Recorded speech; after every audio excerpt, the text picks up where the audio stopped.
दिल्ली में पानी का जो नीचे का जो स्लोप है वो यमुना से शहर की तरफ आ रहा है, तो जितना हम संचयन करेंगे पानी वो शहर की तरफ नीचे स्टोर होता जाएगा।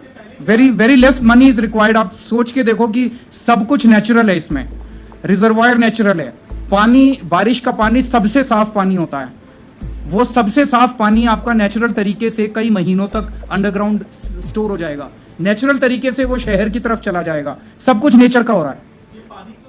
इस बार हम कितने बड़े स्केल पे कर पाएंगे अभी कह नहीं सकते, लेकिन एक ठोस शुरुआत होगी और उससे ये भी पता चल जाएगा कि इसका स्कोप कितना ज्यादा है।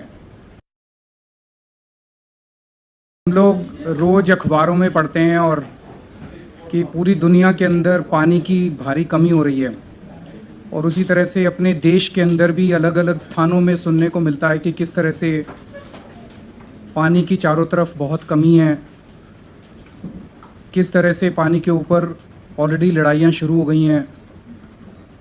दिल्ली के बारे में सुनने को मिलता है कि अंडरग्राउंड वाटर की स्थिति धीरे धीरे खराब हो रही है। उन सब चीज़ों को और भविष्य को ध्यान में रखते हुए और मौजूदा परिस्थितियों को ध्यान में रखते हुए दिल्ली सरकार ने यमुना के फ्लड प्लेन्स में बारिश के पानी को संचयन करने के लिए बहुत बड़ी योजना बनाई है। इस योजना से वर्तमान में भी मदद मिलेगी और भविष्य में भी पानी की स्थिति से निपटने में इसमें मदद मिलेगी। अभी कैबिनेट मीटिंग हुई थी, कैबिनेट मीटिंग ने उस प्रस्ताव को पारित कर दिया है। आने वाली बारिशों में यमुना के फ्लड प्लेन में बारिश के पानी को संचयन करने का, ग्राउंड वाटर रिचार्ज करने का काम शुरू किया जाएगा। चूंकि इस बार समय कम रह गया, इस बार हम कितने बड़े स्केल पे कर पाएंगे अभी कह नहीं सकते, लेकिन एक ठोस शुरुआत होगी और उससे ये भी पता चल जाएगा कि इसका स्कोप कितना ज़्यादा है। एक तरह से ये एक एक्सपेरिमेंटल स्टडी भी होगी हमारे लिए। एक्सपेरिमेंट इन द सेंस कि इसको करना तो है, लेकिन इसके जो बाद में रिजल्ट्स आएंगे उससे पता चलेगा कि कितनी संभावनाएं हैं, कितना पोटेंशियल है इसमें पानी को स्टोर करने का।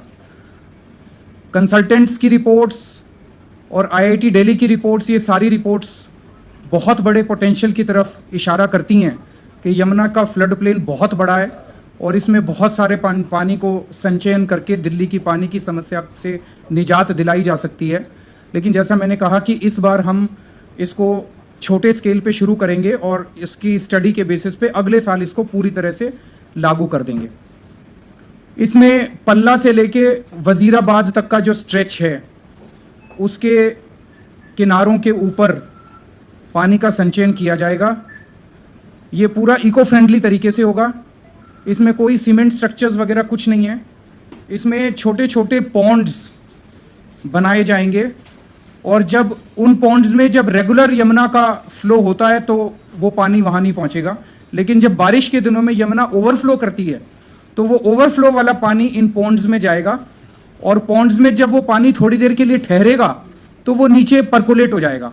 जैसे जब पानी यमुना में बहता है तो वो नीचे उसको परकोलेट होने का टाइम नहीं मिलता, लेकिन जब वो उन पॉन्ड्स में थोड़ी देर के लिए ठहरेगा पानी तो उसमें वो परकोलेट होता जाएगा।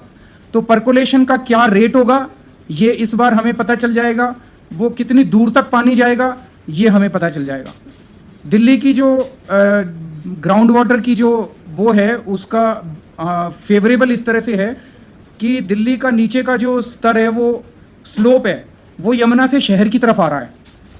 अगर तो ये स्लोप उल्टा होता कि शहर से यमुना की तरफ जा रहा होता तो हम पानी स्टोर नहीं कर सकते थे, फिर तो ये सारा पानी शहर का भी यमुना में बह जाता। लेकिन दिल्ली में पानी का जो नीचे का जो स्लोप है वो यमुना से शहर की तरफ आ रहा है, तो जितना हम संचयन करेंगे पानी वो शहर की तरफ नीचे स्टोर होता जाएगा। शहर में कहाँ कहाँ स्टोर होगा ये कंसल्टेंट्स ने हम लोगों को बताया है। दो इश्यूज अब रह गए हैं। एक इशू है इसमें सेंट्रल गवर्नमेंट की कुछ एक अप्रूवल्स की ज़रूरत है। सेंट्रल गवर्नमेंट को पिछले हफ्ते हम प्रस्ताव भेज चुके हैं। सेंट्रल गवर्नमेंट मिनिस्टर साहब जो हैं शेखावत जी, उनसे मैं मिलके भी आया था, उनका बहुत ही पॉजिटिव रिस्पांस था।